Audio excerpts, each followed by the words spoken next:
Krishna, Krishna Krishna, Hare Hare, Hare Rama, Rama Rama, Hare Hare, Hare Krishna, Krishna Krishna, Hare Hare, Hare Rama. Hare Krishna devotees, Dandavat Pranam. Welcome to Nityam Bhagavad Sevaya. Today, being Wednesday, we will have a glorification of Srila Prabhupada by His Holiness Radhanath Swami Maharaj. It's a recorded class. I'll be playing the video.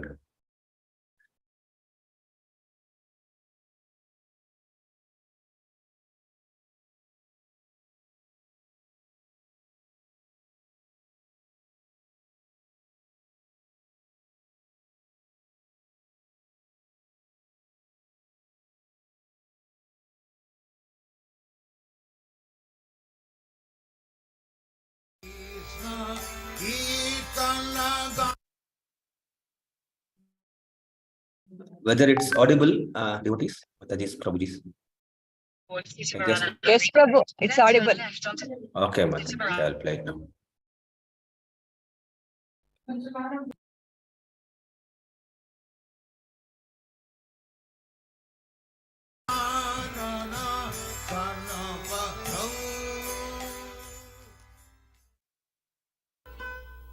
And when I first arrived in India, I went to the Himalayas and I took on the life of a sadhu, wearing sadhu robes.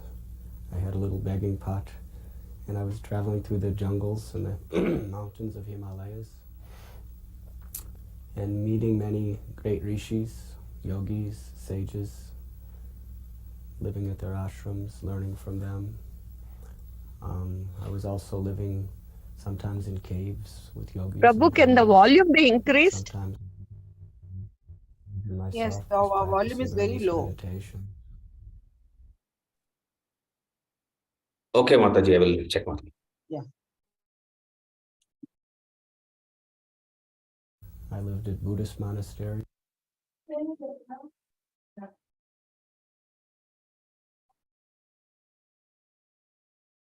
This is the maximum, Mataji.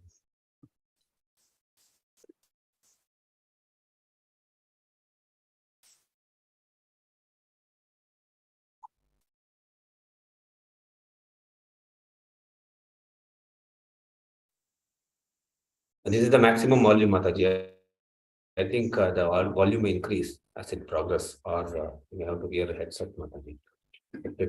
I'm using the maximum volume both in the speaker and in YouTube.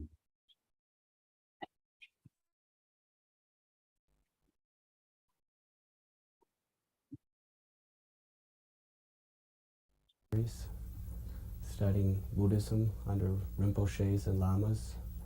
And in this way I was traveling around India looking for God realization. Each place, everyone wanted to initiate me because to have a foreign disciple was very prestigious for yogis, gurus, lamas, rinpoches, and all of these other spiritual personalities. But I had felt in my heart that until I find a guru who I am convinced I will never leave for my whole life, I cannot accept initiation. So I was learning, and I was very favorable wherever I learned, and traveling. And at one point I came to Bombay. I went there in order to try to get a renewal on my visa. So one day I was walking down the street in Bombay, and I saw a big sign, and it said Hare Krishna Festival. And under it said at Cross Maidan. So I asked someone, where is this Cross Maidan? And they told me where. So I went, and there was big pandal and many devotees. And they told me that their Guru Maharaj was going to be speaking that night. So I stayed there and talked with devotees. I was reading Prabhupada's books during the day. And then Srila Prabhupada and all the devotees went on the stage. And there was thousands and thousands of people. There must have been 10, 15,000 people, maybe more. And I was a very insignificant sadhu. I had matted hair, a begging pot, river-stained clothes. And I was way in the back of this massive crowd.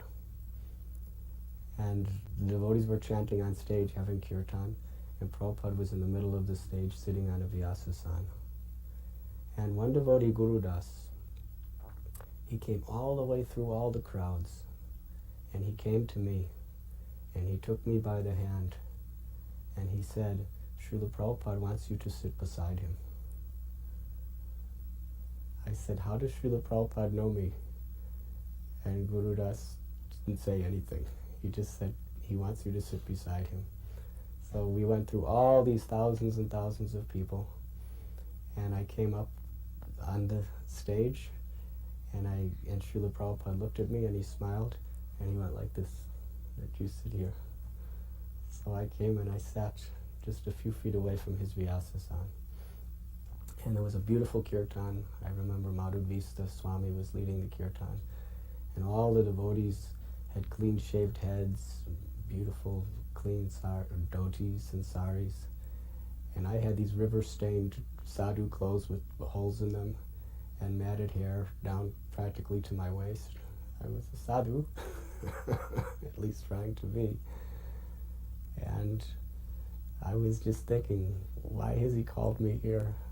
I'm not a good image for how he appears with all of his devotees. But he smiled upon me very graciously and encouraged me. And then he gave his lecture. And after the lecture, he started to walk to the stairs going down from the stage. And as he walked by me, I went to touch his feet. Because traditionally, as I was taught, you're supposed to touch a holy man's feet and place the dust upon your head. So when I reached out to touch his feet, one of his very senior disciples chastised me. He yelled at me. He said, no one is allowed to touch Srila Prabhupada's feet. So being very embarrassed, I pulled my hand back. And Prabhupada looked at me, and he smiled. And then he gave me the first instruction he ever gave me in my life. He said, you can touch my feet. So I reached and touched his lotus feet and placed the dust on my hand. And then he smiled very mercifully and told me, you come and sit here every night. I had known already so many of the residents of Vrindavan, and they told me that Swami Bhaktivedanta is living at Sharaf Bhavan, one very wealthy man's house, with his disciples. So I went there to meet Srila Prabhupada. And when I arrived, it was the early morning, and Srila Prabhupada was giving Srimad Bhagavatam class. And I remember he was chanting Jai Radha Madhava. And as he was chanting, I was appreciating like I had never appreciated anything in my whole life. I was thinking that the gravity, the intensity of the devotion in which he was chanting Krishna's names, I had never seen anywhere. I had met so many of the greatest yogis, the greatest gurus of the Himalayas, many great Christian saints, Muslim saints. For 6 months I was traveling through Vrindavan, meeting all of the Babajis, so many of his god brothers, so many of the very famous Vrajabasi saints. But I had never seen such a depth of love and compassion in Srila Prabhupada as he was chanting Radha Madhava. My heart completely transformed. And then he gave his lecture. And when he spoke, every question I ever had was answered in one lecture. He spoke in such a way that everything I had ever learned in every religion I felt was included within his message, plus something far more that was sublime. And it was at that time, sitting at his feet in Vrindavan, that in my heart I accepted this is my spiritual master, and I must surrender my life to him. And then Srila Prabhupada every day would take us on parikrama to many of the holy places. He took us to Govardhan and Badarsana and Nandagaon. He took us to the various places in Vrindavan, Radha Damodar Temple, Radha Govindaji Temple. And I remember especially one day he took us to Mahavan, Gokul, and he took us to Brahmandagat. And Brahmandagat is the place where Krishna was accused of eating dirt. And then he opened his mouth and Mother Yashoda saw the universe. I remember Srila Prabhupada so animately telling that story right at the place. He was telling the stories where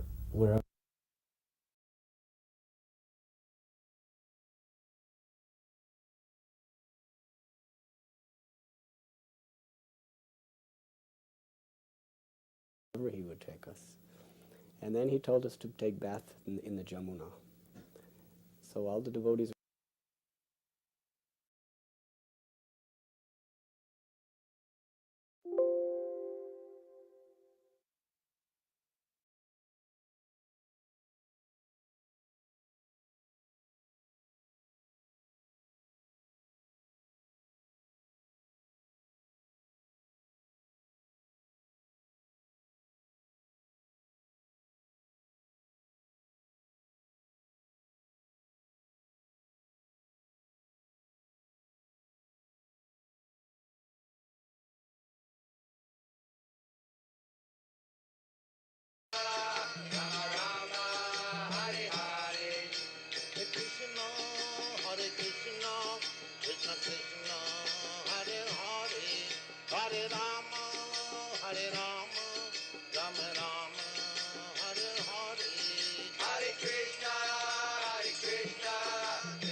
were inviting Prabhupada to also take bath in Jamuna.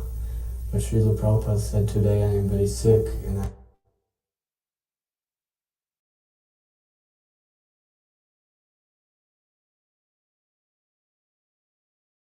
I cannot take baths, but you all go and enjoy a nice bath in Jamuna. So all the devotees were in Jamuna and he was in the steps, quite high over the river. And he was just watching all the devotees enjoying the wonderful ambrosial waters of Jamuna. And he was just smiling, looking at us. And he became so ecstatic just to see all the devotees bathing that he very quickly got up and took off his clothes and put on gamsha and came down to take bath with us in Jamuna. And devotees were very ecstatic, very happy. Everyone was gathered around him, and devotees were even bathing him like an abhishek with Jamuna water. And Srila Prabhupada was just very happy to be bathing in the Jamuna along with his disciples in the holy land of Vrindavan. After the parikrama, in the morning every day, devotees would take prasad, and then Srila Prabhupada would have darshan in his room and meet his old friends from Vrindavan. Hare Krishna devotees, is the volume better? I connected an external speaker now.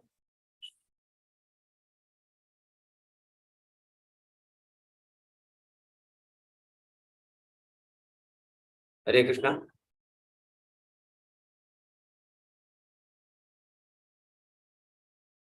Hare Krishna, Prabhu. Pranam, pranam. Volume is very less, Prabhu. I connected an external speaker now. Is it still bad? Little better, Prabhu. Oh, little better, Prabhuji. The maximum volume in the external speaker. Kindly bear with me, Prabhuji. I was using headset, so I didn't realize that the volume was low. Yes, Prabhu, yes.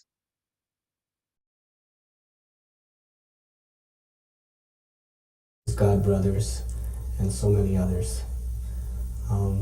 And I used to just sit there all afternoon with him and just watch him talking with his old Brijavasi friends. And there was a rule that devotees were not supposed to be there, because in the afternoon the devotees were supposed to do seva, doing Harinam, Sankirtan and other services. So I would sit there, and one day the regional manager of ISKCON for India at the time, he saw me sitting there with Srila Prabhupada. And at that time it was just Prabhupada and myself in the room. And he said to me that no devotees are allowed to sit with Prabhupada during his darshan time. And I looked at Prabhupada, and Prabhupada looked at me. And then I said to this devotee, I said, but I'm not a devotee. Then I pointed to my matted hair. And then he looked at Prabhupada, and Prabhupada smiled. And then he left, and I got to stay with Prabhupada. And I remember it was so beautiful seeing Prabhupada meet his old friends, especially Krishnadas Babaji. That was a beautiful sight. Krishnadas Babaji came to see Prabhupada. I remember actually, I met him on the street and I told him that Prabhupada was here. So he said, take me. So I brought him. And while I was trying to bring him up the stairs to Prabhupada's room, one sannyasi disciple told him he wasn't allowed to come. He was actually ready to physically throw him out. I said, please ask Prabhupada if he wants to see him. And he went up and asked, and then he said, yes, he wants to see you.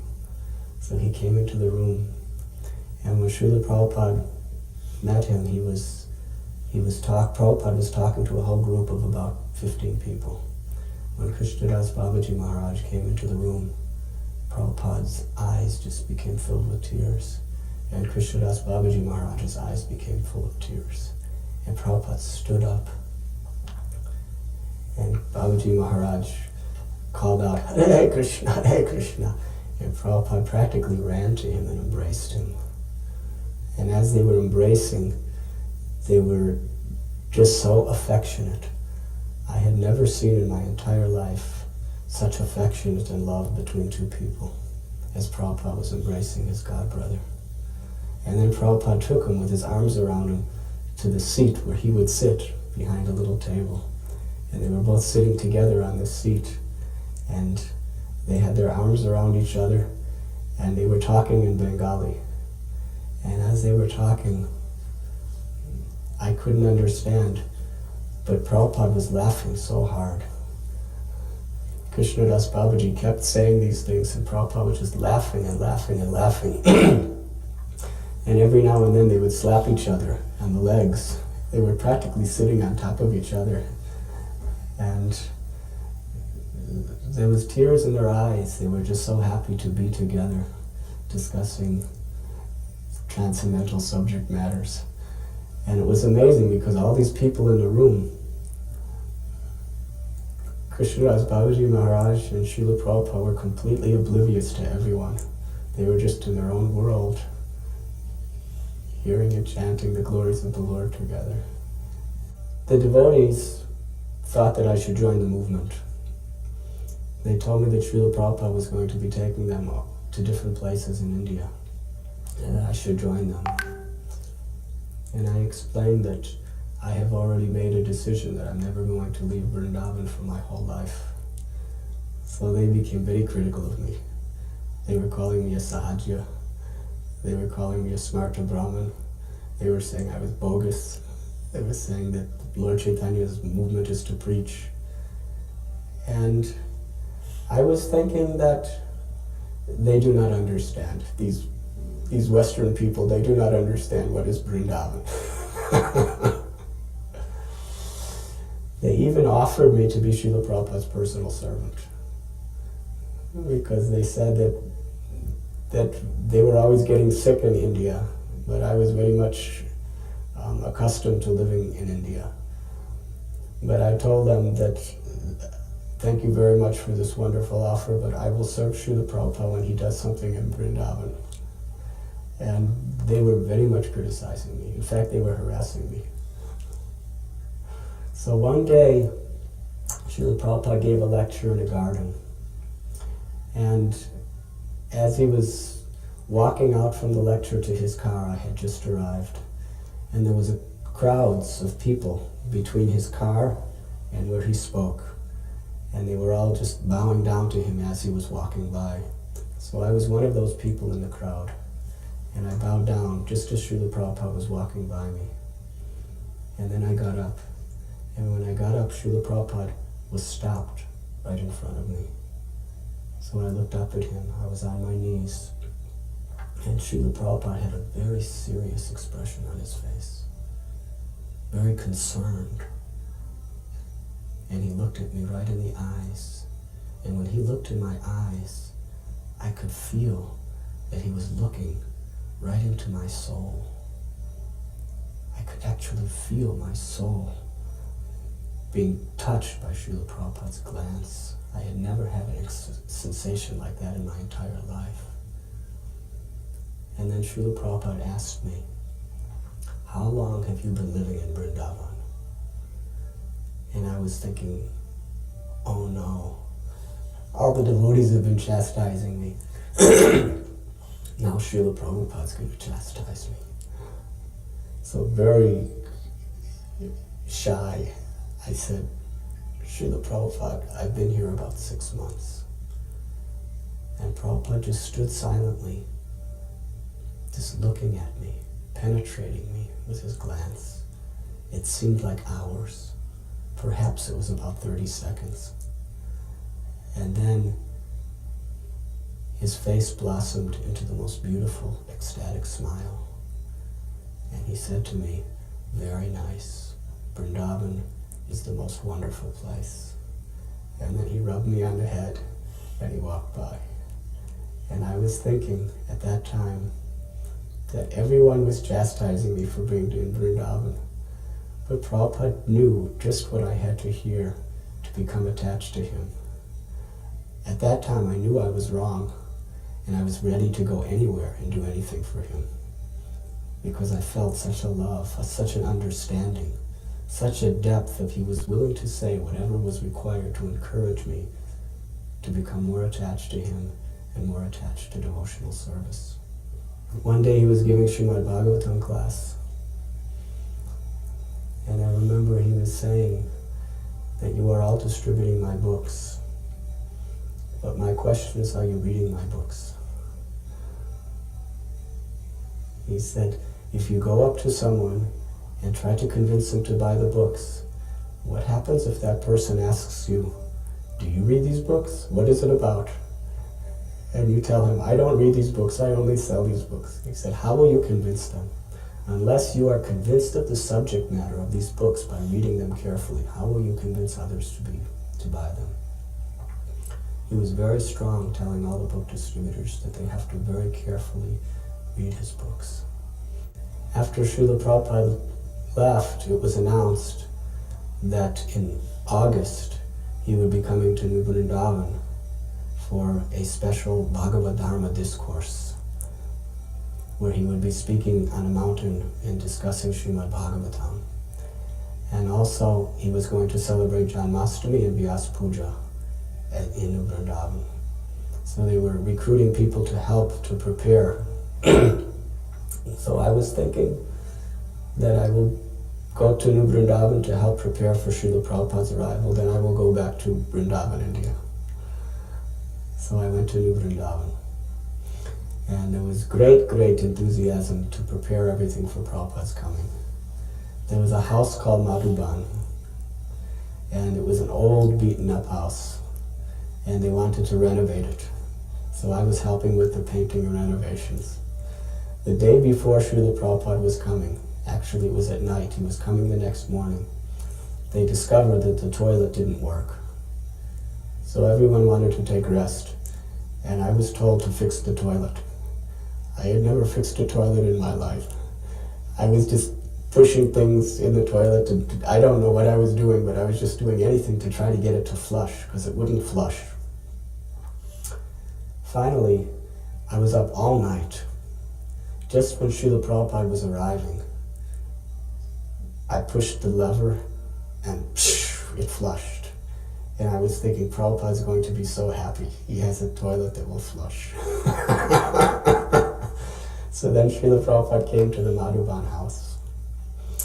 And he went in, and I was just feeling so proud that I have made his toilet so it flushes. And when it was time for Srila Prabhupada to go to the toilet, the devotees led him and said, this is a very nice toilet, it works very nicely. And Prabhupada took his little lota and he went out into the field. And he responded to nature in the field. And then he took his bath in the field. And he said that I enjoy responding to nature in the nice fresh breezes in the grass. So the whole time Srila Prabhupada was there, he went out to the field to respond to nature every time. He never used the toilet. So I got a lesson. Srila Prabhupada was teaching me a lesson of detachment. We should be willing to give anything and everything to please our Guru, but we cannot be attached to the results. Srila Prabhupada every day was being brought on a palanquin to the top of a mountain where there was a beautiful pavilion that was made just for Srila Prabhupada's discourses. Devotees worked very hard to make it for Prabhupada, and there was a wonderful stage and wonderful Vyasasan. And hundreds of devotees and guests came from all over America for this Bhagavad Dharma discourse. The first day he was brought up on a palanquin. The devotees spent weeks making this palanquin for Prabhupada. When it was time for him to get up, they couldn't find the palanquin. Finally, Prabhupada was just waiting and waiting and waiting, and then they found the palanquin, and they brought him up. And afterward, Prabhupada, devotees worked so hard, and they had a whole procession of kirtan up this mountain, and it was so uncomfortable for him. So when he got to the top, he said, "Isn't there a car that can drive me up here?" So every day after that, they would drive him up by Hayagriva would drive him with a Volkswagen. And then there was Janmashtami. And I remember Janmashtami night, Radha Vrindavan Chandra was being moved into a new temple in which the devotees had just built. And there was about a month's worth of work to be done that day, as often devotees' time schedules create. So the devotees were working frantically, because at a certain hour, Prabhupada was going to come to see the deities, Radha Vrindavan Chandra, in their new temple. So just as Prabhupada was walking in, one door, ladders and buckets were running out the Pujari room door. And when Prabhupada came, everything was perfect. Everything was complete. But the walls had just been painted. We were all praying that Prabhupada wouldn't touch the walls. So he came in and he saw the beauty of Radha Vrindavan Chandra. And he was looking at them. And he actually had tears in his eyes as he was just glancing upon the beauty of Radha Vrindavan Chandra and the wonderful worship that the devotees were offering. And Srila Prabhupada spoke to us. And he said that your Radha Vrindavan Chandra are most beautiful. They have appeared before you just like the most beautiful American boy and girl, just to attract your hearts. And then he said, your worship is very beautiful. He said, but be very careful. There are two paths on the path of bhakti. There is Pancharatra Giviti and there is Bhagavad Dharma. Pancharatra Giviti means worshipping the deity with great devotion and performing all services for the pleasure of the deity. And Bhagavad Dharma means hearing and chanting the glories of the Lord. He said they are like two rails on the same train track. They must go together. He said if you are not attentively hearing Srimad Bhagavatam and chanting the holy names every day, he said the day will come when you look at Radha Vrindavan Chandra and you will think, why has my Guru Maharaj left me with this burden? His words seared into our hearts. And I remember from that day on, the sadhana of the devotees at New Vrindavan was so incredibly strict. So strict. Devotees were getting up at 2 a.m. to chant their rounds. Everyone was there for Srimad Bhagavatam class. Prabhupada inspired that. And after the kirtan and I believe after the arti, Srila Prabhupada told the devotees to read Krishna book. It was a small temple and was completely overcrowded with devotees. And I remember the deities were in the front, Prabhupada was in the back of the temple, and there was an aisleway between that was left open. And along the two sides of the aisle were the sannyasis. All the sannyasis of North America were there sitting, facing each other with their dandas in their hands. And behind them was just devotees crowded so tight. And the sannyasis started to read. By this time it was very late at night, and it was very hot, and you could hardly breathe in that temple. And Srila Prabhupada was sitting on his Vyasasana with his back erect, listening attentively to Krishna's Leela. And everyone in the temple room was so exhausted, we were falling asleep. Literally, people were falling down and being caught by each other. And I'll never forget the sight, because I was new within ISKCON at this time, that the sannyasis were all sitting and they all kept falling asleep. And they were holding their dandas, and you would just see their dandas going like this.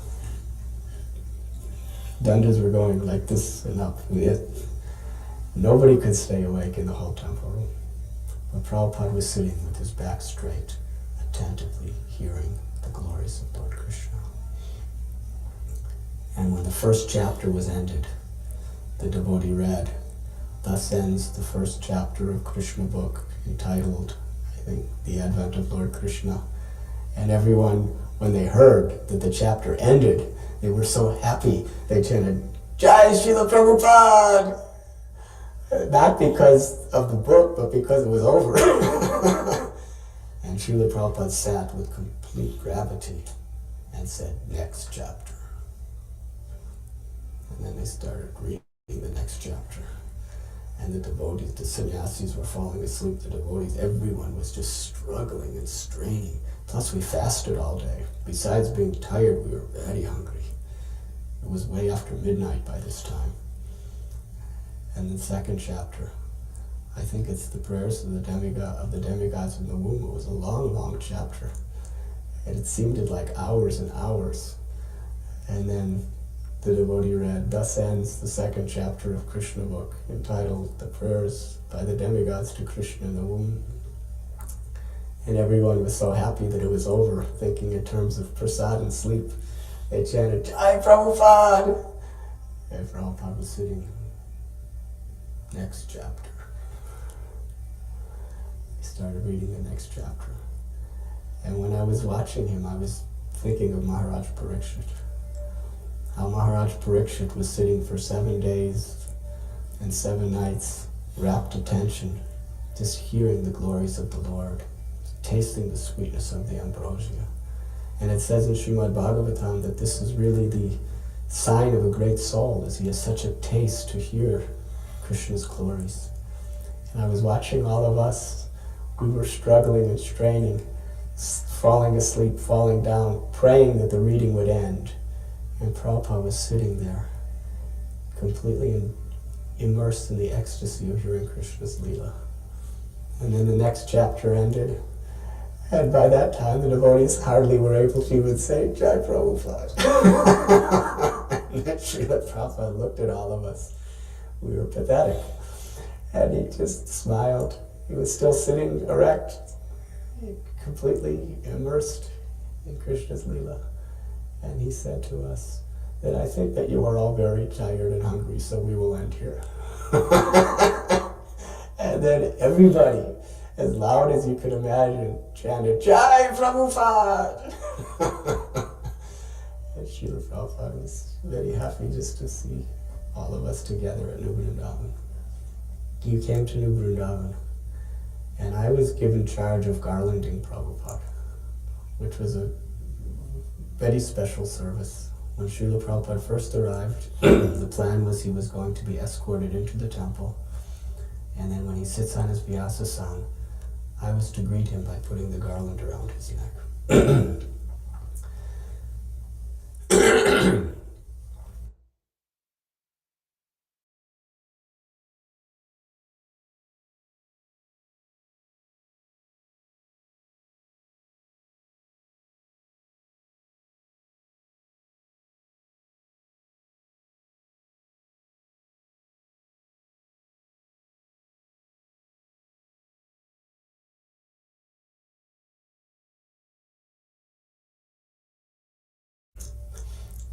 So because of that, I got to be right there when Prabhupada came out of his car.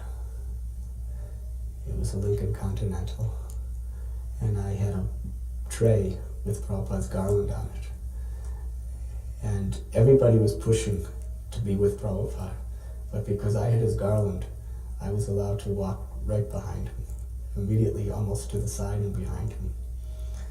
So I walked into the temple and Srila Prabhupada bowed down before Radha Vrindavan Chandra. And with great, great emotion, he just stared at the deities for about a minute or two.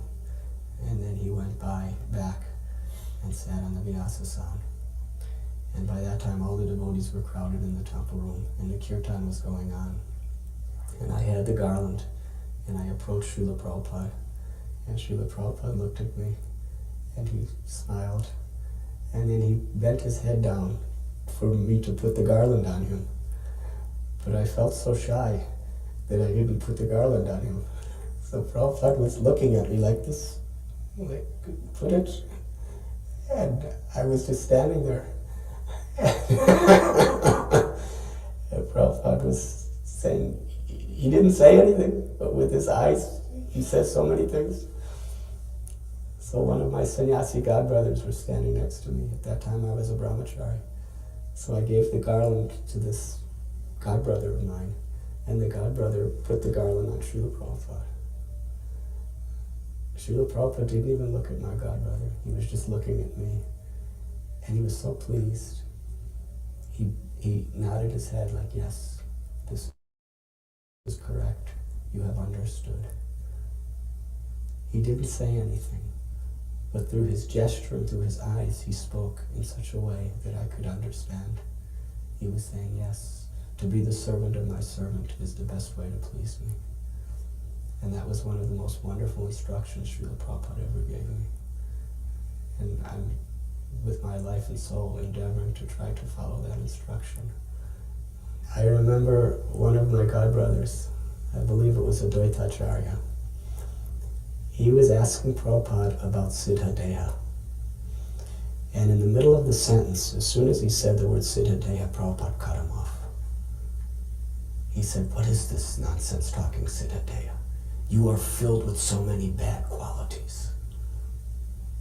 He said, "Don't talk about Siddhadeha." And he explained, first you purify yourself through chanting Harinam. First you purify yourself by following the regulative principles. First you purify yourself by practicing the basic principles of Krishna consciousness. Until you're purified, don't talk about Siddhadeha. He was very strong, like a lion.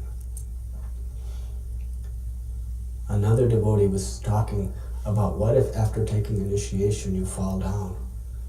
Srila Prabhupada, again like a lion, he said, "What is this fall down? There is no question of fall down. You have taken a vow in front of your spiritual master, in front of the deities, in front of the sacred fire, in front of the assembly of Vaishnavas. You have made your promise. How can you break your promise? No gentleman will break such a promise. There is no question of falling down."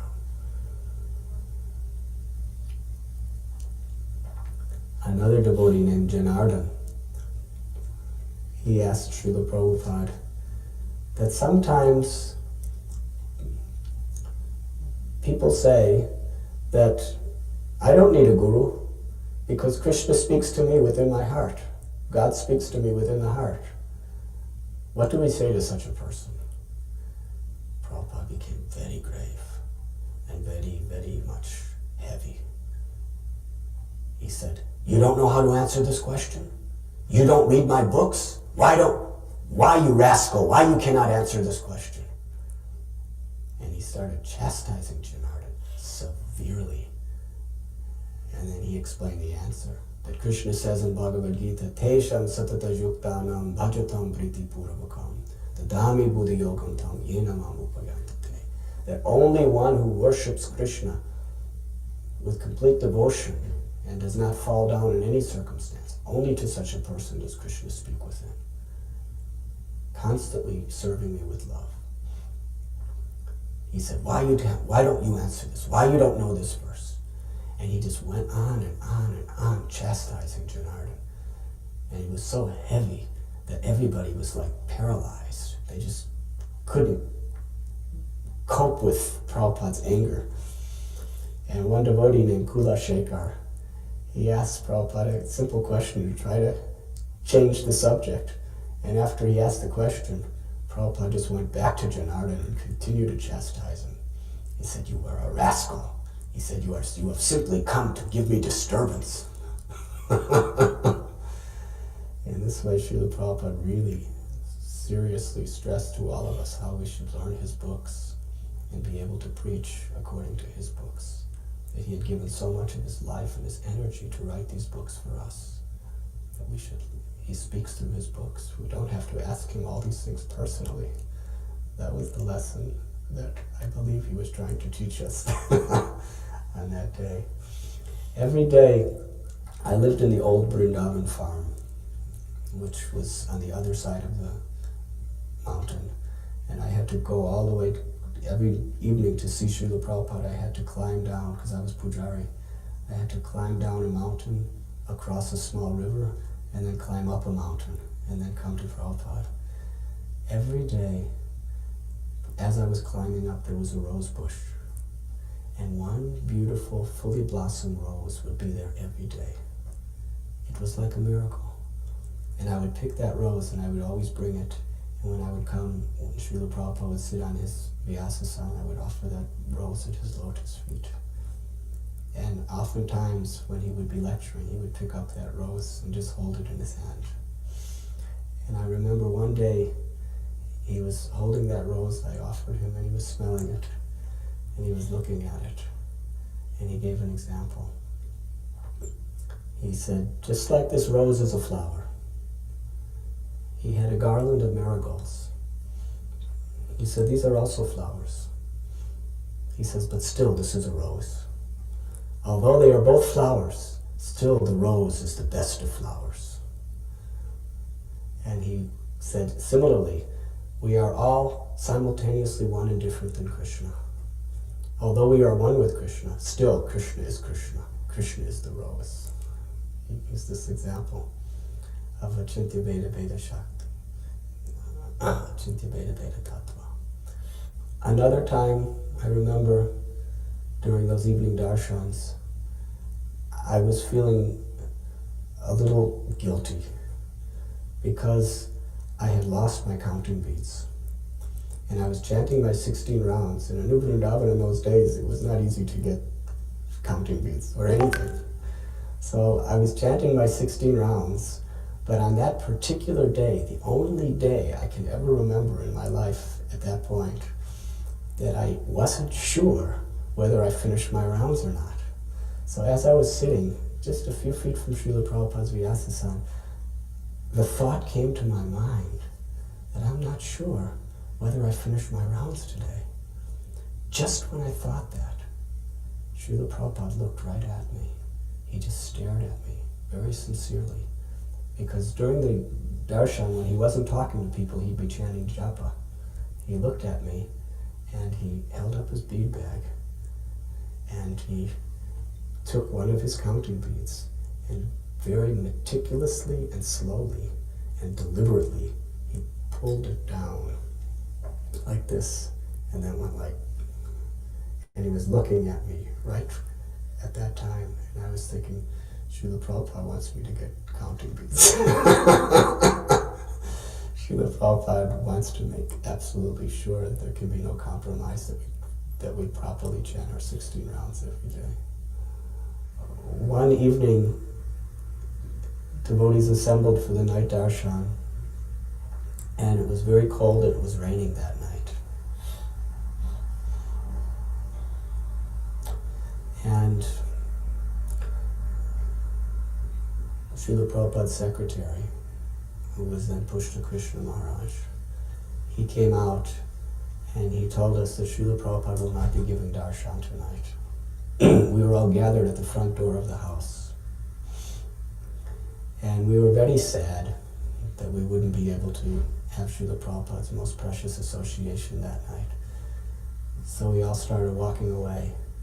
And somehow Prabhupada, through another window in the house, saw how despondent we were when we were walking away. So he told Pushta Krishna that called him in, because usually it was outside. So he called us and said, Srila Prabhupada wants you to come in, he'll give you darshan. So we all came into this living room, we were all crowded in, and we were sitting down, and then Srila Prabhupada came out, and he was very, very ill that night. He just sat with his hand in his head like this, and he asked Pradyumna to read from Srimad Bhagavatam, 12th canto, about the symptoms of Kali Yuga. And it was announced that he would not speak that night. We would just be able to sit with him and hear Srimad Bhagavatam. So Pradyumna started to read some of the symptoms of Kali Yuga. And Prabhupada was sitting. And I remember he became so enlivened to hear Vedavyasa's descriptions of what will come in Kali Yuga, that every time he read a symptom, Srila Prabhupada, he just all of a sudden became free of all of his sickness and dynamic and full of joy. He began to explain. Like I remember he said, people will travel long, long places just to go to a place of pilgrimage. This is a symptom of Kali. And Prabhupada said, yes, just like today. People are living in Calcutta, and they are on the bank of the Ganges, and they will go through so much trouble to go all the way to Hardwar just to bathe in the Ganges. He said, similarly, you are in New Vrindavan. New Vrindavan is not different than Vrindavan. He said, you have no need to go anywhere. Vrindavan is here and Krishna is here. And all of the devotees became very happy.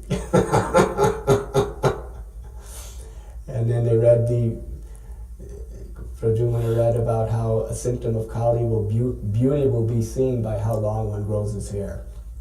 And Prabhupada said, yes, you see, Vedavyas, he could see past, present, and future. He said at the time when he wrote this Srimad Bhagavatam, there was no hippie movement, but he knew the hippie movement would come. And then he began to explain how Srimad Bhagavatam was the perfect scripture, because it was written by Vedavyas, who had perfect realization and who had perfect vision of past, present, and future, and perfect vision of Krishna. So in this way, what originally appeared to be a very despondent night of just going away without Prabhupada became the most wonderful of all the darshans. Toward the beginning of his visit, the weather became quite cold and rainy. And Srila Prabhupada decided he should leave New Vrindavan because it wasn't very suitable to his health. So his secretary told that Srila Prabhupada is going to be cutting his trip here short because the weather here does not agree with him. At that time, Kirtanananda Swami became very sad, and he told Srila Prabhupada that if this place is not suitable for you to live happily, then we will just leave this place and sell it and start New Vrindavan somewhere else. And I'll never forget Srila Prabhupada's reply. He said, no. He said, because you are protecting Krishna's cows here, your mission is perfect. It is a success. And then he said, I will stay until the end of my scheduled visit. One night, when it was cold and raining, he was having a small darshan in his own little private bedroom or recording room where he would do his translations. And only about 15 devotees could fit. Now, I had a picture. I was the pujari of the Brahmachari's temple. It was Radha Vrindavanath's temple. And Srila Prabhupada was very merciful to me. I used to make sandesh every day. And Srila Prabhupada, whenever anyone from New Vrindavan would go to visit Prabhupada, they would always bring him a box of sandesh I made. And he, out of his great kindness, he always showed appreciation. And when he came to New Vrindavan, he told me that he wanted me to make sandesh for him for every meal, 3 times a day. So on this one particular night, I came with a picture of the deities from the Brahmachari ashram, Radha Vrindavanath, because Kirtanananda Swami decided that Srila Prabhupada should not go there because the road was too treacherous and because the ashram was so primitive and there was no modern anything there. He thought it would be an inconvenience for Prabhupada. So I was thinking as Pujari, if he's not going to come to see the deities, at least the deities could come to see him. So I came with a photo. And Pushta Krishna was not allowing anyone in his room, but I said, I have a gift for Prabhupada. So he said, all right, you come in. So I came in and I offered this picture of Radha Vrindavanath, the only photo we had of those deities. And Prabhupada looked at it, and he was so happy. As he looked at it, he asked Kirtanananda Swami, is this Radha Vrindavan Chandra? He said, no, this is Radha Vrindavanath, and this is the boy who always makes sandesh for you. And, and Srila Prabhupada was looking at the picture, and he began to just talk about Vrindavan. And then he said, you will take me there? And Kirtanananda Swami said, no, Prabhupada, the road is very bad. It is very difficult to get up there. And Prabhupada said, you have pickup, jeep? We will go. I want to go. So Prabhupada intervened with all the cancellations of his trip there, and he insisted that he go. So they took him by a jeep part of the way, and then the rest of the way would be his morning walk. As he was walking, there were cows in the pasture, and the original cow of ISKCON, her name was Kalia. She was a very small black Jersey. At that time she was very old. When she saw Srila Prabhupada, she ran to him. This is the first cow of our movement, and Prabhupada personally named her Kalia. 8 years later, he had never seen her since 1968 when he first came to New Vrindavan. When the cow came running up, one devotee said, Prabhupada, this is a very special cow. And Prabhupada said, yes, I know, this is Kaliya. And Kaliya walked beside Prabhupada for the morning walk. Prabhupada was so encouraging. He was so encouraging. He would do anything to try to increase a devotee's enthusiasm for devotional service. One time when he was eating the sandesh I prepared for him, he said that this is the best sandesh I have ever tasted in my entire life. And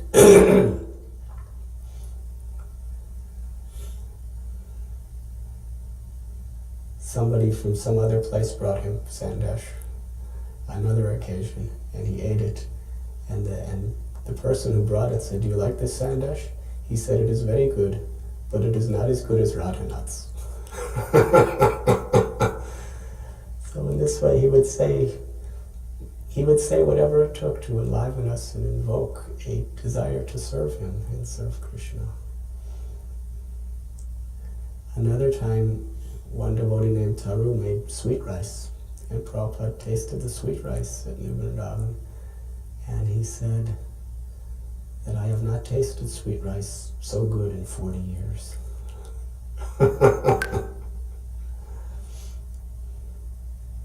Another time, Chandramali Swami, he made pera for Srila Prabhupada.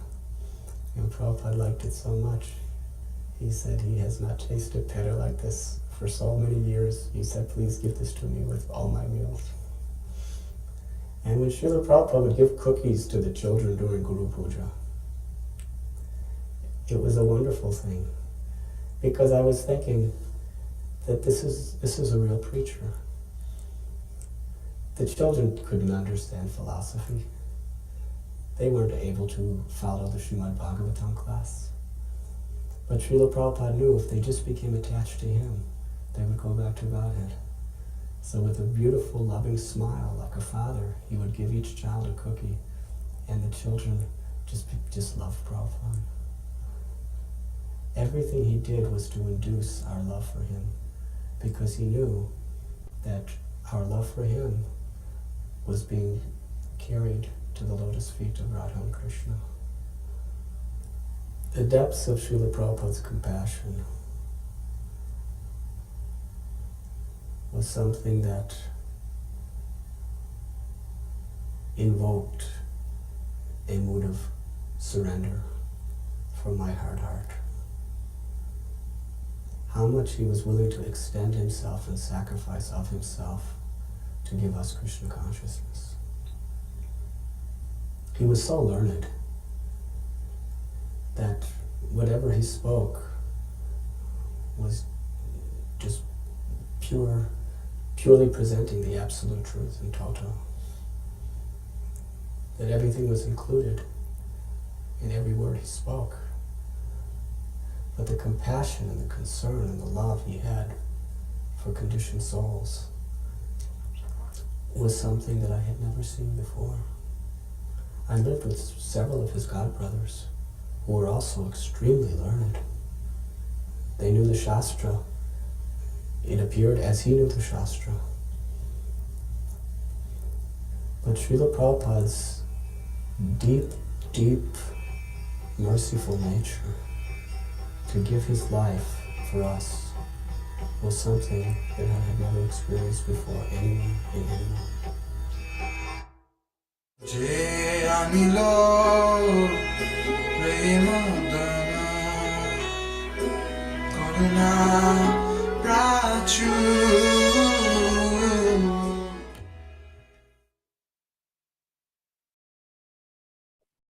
Hare Krishna devotees, Dandavat Pranam. Thank you.